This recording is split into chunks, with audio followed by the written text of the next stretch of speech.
Picture this.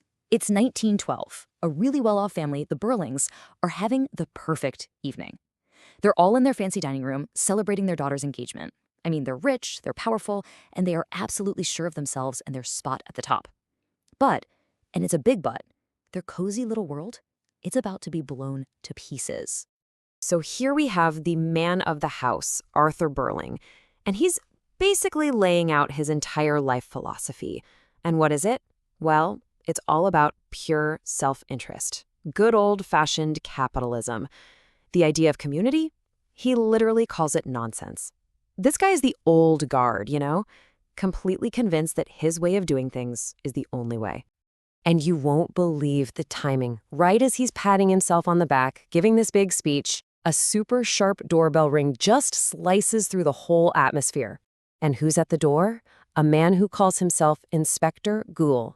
He's here to investigate the death of a young woman, and let me tell you, the Burling's party is officially over. All right, so to really get why this play hits so hard, we've got to first understand the world that this inspector is about to just dismantle. I mean, he's going to take it apart piece by painful piece. So yeah, the setting here is so intentional.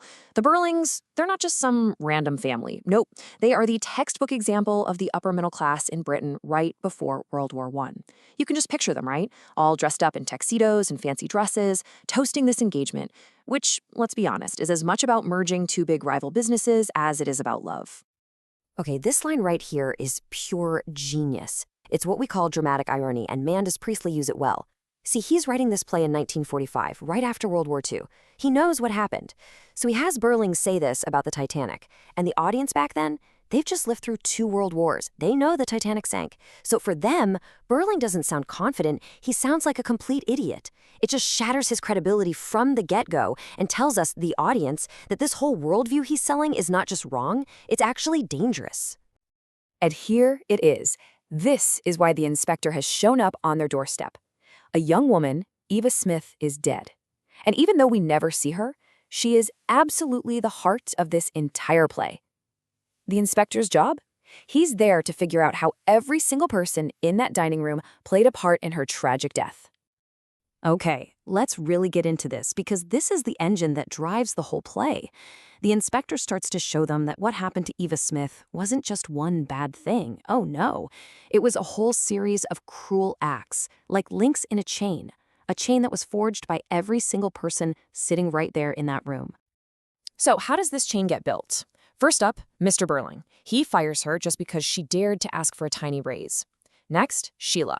In a moment of pure jealousy, she uses her family's name to get Eva fired from her new job at a shop.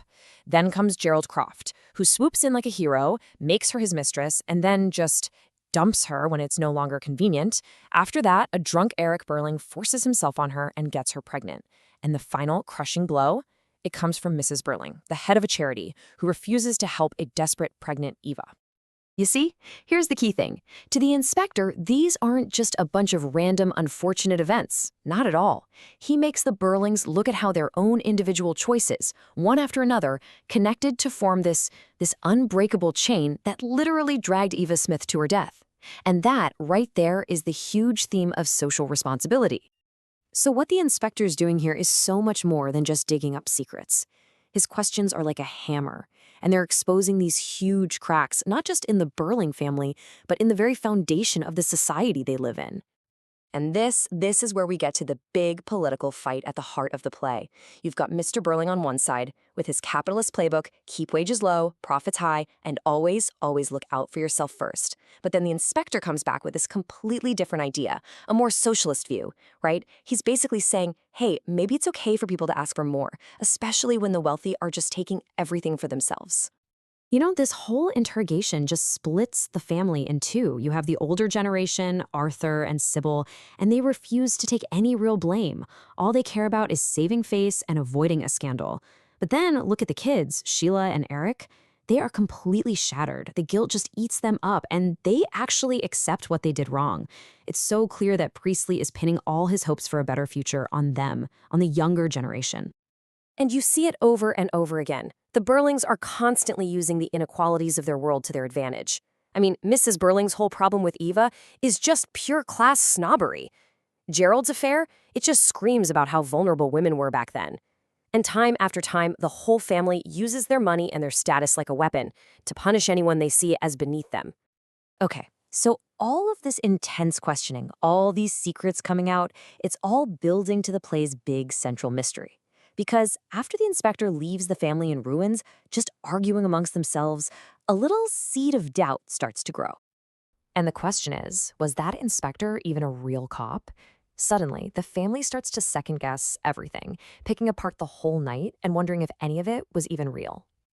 And when you think about it, the clues are all there, right? He somehow knew everything before they even confessed. Sheila herself says there was something strange about him, not like a normal inspector. Then they make a phone call, and guess what? There's no Inspector Gould on the police force. And here's the kicker. He only ever showed the photo to one person at a time. What if? What if they weren't all talking about the same girl? But just as her parents start celebrating, thinking they've gotten away with it, Sheila pulls them right back down to earth. She basically says, who cares who he was? That doesn't change what we did. The horrible things they all admitted to, those are still real. That's what matters. And this is that classic theme of appearance versus reality, isn't it? The parents only care how things look, while Sheila is focused on the cold, hard reality of what they've done. And this all leads us to the play's incredible final speech. This is where you realize the inspector isn't just a detective. He's a messenger. He's basically Priestley himself, speaking directly to the audience, delivering a message he desperately wants them to hear. In his last moments on stage, the inspector lays it all out. He says, look, this was never just about one girl. Eva Smith, she stands for everyone.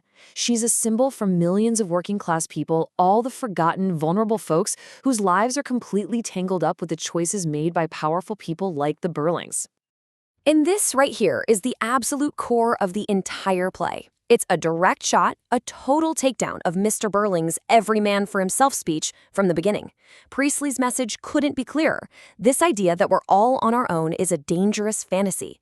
To have a real, functioning society, we have to be responsible for each other. And then comes this absolutely chilling warning.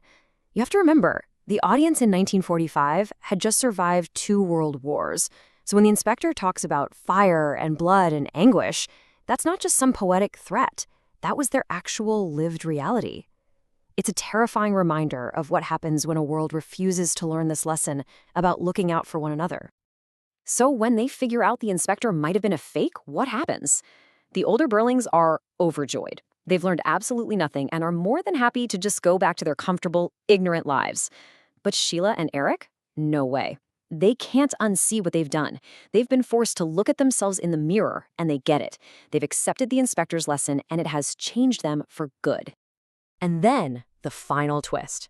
Just as the parents are making fun of their own kids for actually having a conscience, the phone rings.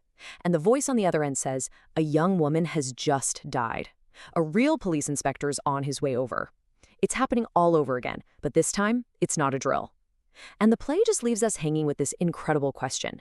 If you got a second chance right then and there, what would you do? Would you be like the parents and go right back to denial? Or would you be like the kids and finally accept the truth?